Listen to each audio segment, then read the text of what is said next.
Paris is finishing up perhaps the most unusual Olympics in recent memory. You've seen it, right? The opening ceremonies had flotillas of nations' athletes cruising down the Seine.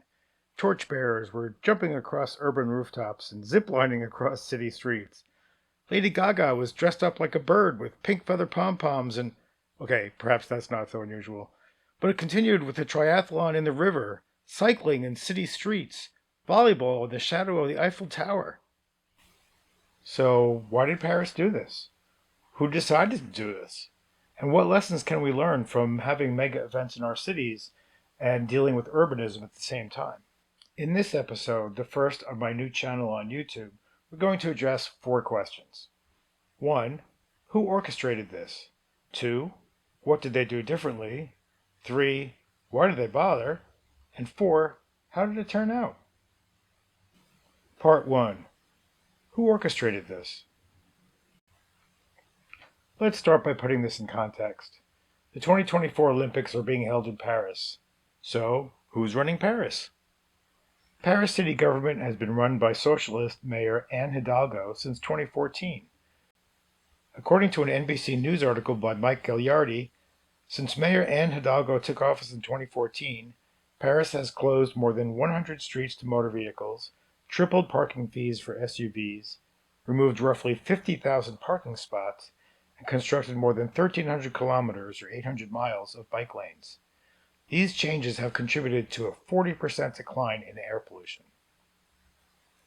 You may have heard of another person in relation to Paris and urbanism, and that would be Carlos Moreno, a professor at the University of Sorbonne in Paris.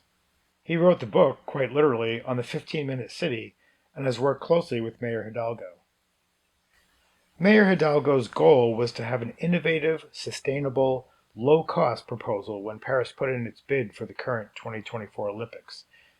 It did so in competition with Los Angeles. Eventually, Paris won 2024, and Los Angeles got 2028. Part 2. What did they do differently? Hidalgo and her staff addressed 3 concerns when trying to address sustainability for the 2024 Olympics. 1. Water infrastructure. 2. Transportation. And 3. Land use. The Seine cleanup was perhaps the most controversial goal because of its ambition, but they did get it done on time. The weather didn't really cooperate, but after a delay of just a day, the triathlon went ahead as scheduled. Okay, so now let's talk about transportation, and you really need to hold on to your seat for this one. Maybe turn down the volume so nobody outside your room can hear what I'm about to say. The Paris Olympics were the first games in history to ban the use of cars to get between events. That's right, they banned cars for the entirety of the Olympics. Now, this could never happen in America, and we don't want the car companies or the oil companies to get wind of this, because then they just spend more money on lobbying. So what needed to be done to get rid of cars? Well, first, they built a €3.5 billion, 28-kilometer long extension of Metro Line 14, which took 8 years to complete, and will connect the athletes' village with venues north of there.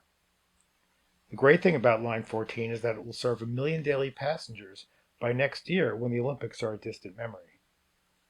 Bikes and bikeways are also available for media and attendees to move between events, which can be faster than trains or subway if your destinations are not far apart. Paris added 400 kilometers of cycle lanes and 3,000 more rentable bikes. And finally, the city closed a number of streets, including the Champs-Élysées and plazas, to create space for crowds and temporary venues. Pardon my terrible French, I didn't take French in school, I took Spanish, sorry.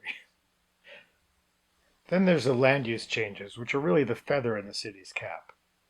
As nice as the water infrastructure and transportation changes were, the one neat trick that the city used to really reduce its costs was land use innovations. These were divided into 3 parts. 1. Reduce, in that you're creating only 3 new venues from scratch. How? By reuse, reusing a large number of existing venues that exist in a very large city like Paris. And 3. Recycle or use temporary venues that won't exist beyond the length of the Olympics. So things like the volleyball court built in front of the Eiffel Tower. So Mayor Hidalgo made these Olympics an outdoor event that saved money, didn't put the city in insurmountable debt, showcased her city, what an incredible, beautiful city Paris is, and could be a model for future Olympics and other major events. Part 3. Why do they bother? I mean, all that planning and infrastructure is great, but why go through all that effort? Who benefits? Isn't it all just for a bunch of world-class, but nonetheless temporary athletes and some rich tourists? When you think of modern Olympics, you generally think of sparkling new megastadiums and cordoned off Olympic villages in some suburban or rural landscape, with billions of dollars in cost overruns that come with it. That's the way the last half dozen Olympiads have been done. City residents are then left to pay off this enormous debt, sometimes resulting in bankruptcy for the city. And for 100 years, the city is saddled with a white elephant of specially dedicated venues and housing that is useful for no one else in the city. The Olympic Village eventually decays. Talk about anti-urbanism. It's hard to think of anything much worse than that. So that's why they bothered. We really have to change how we do things with the Olympics because we end up with these monstrosities that nobody can afford and that provide nothing for the city when they're done. Planning it a new way is a way to make sure that your city actually becomes better when the Olympics are done. Part 4. How did it turn out? So what are the lessons that Paris learned from this? Well, one, there's just no magic bullet. Sure, there were EVs at the Paris Olympics, but EVs didn't magically solve all the problems. Trains didn't solve all the problems, nor subways, nor e-bikes, nor pedestrianizing streets, nor creating more social housing, nor cleaning the Seine. It was all of those things. Multimodal transportation and all of that infrastructure ultimately benefits all Parisians, so it's an equitable solution for all. Benefits are distributed throughout the city, not just in a wealthy zone. 2. Paris ends up with many more miles of bike lanes.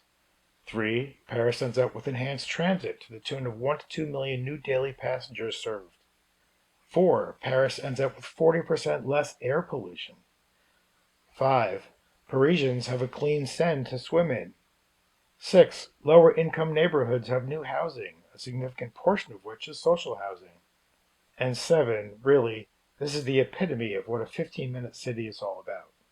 Dispersed benefits throughout the city available to all in every neighborhood. Ultimately, all Parisians win. That's what sustainability and equity is all about. And I really think that Mayor Hidalgo and her city staff have really knocked it out of the park. Thank you for watching the first episode of my YouTube channel. My plan is to do a series of 5-minute episodes over the next 5 days so there's more content for you to watch. And this way you can figure out kind of what the channel is going to be about. Then I'll probably settle into a more sustainable 1 episode a week that's probably 15 minutes in length. So I'd love to hear your comments. Do you think Mayor Hidalgo accomplished her goals? Do you think any of this is possible in the US? What about your city? And what are your hopes or expectations for the closing ceremonies? I'd love to hear your thoughts, and I'll be sure to reply to your comment. Thanks for watching, and keep building great neighborhoods.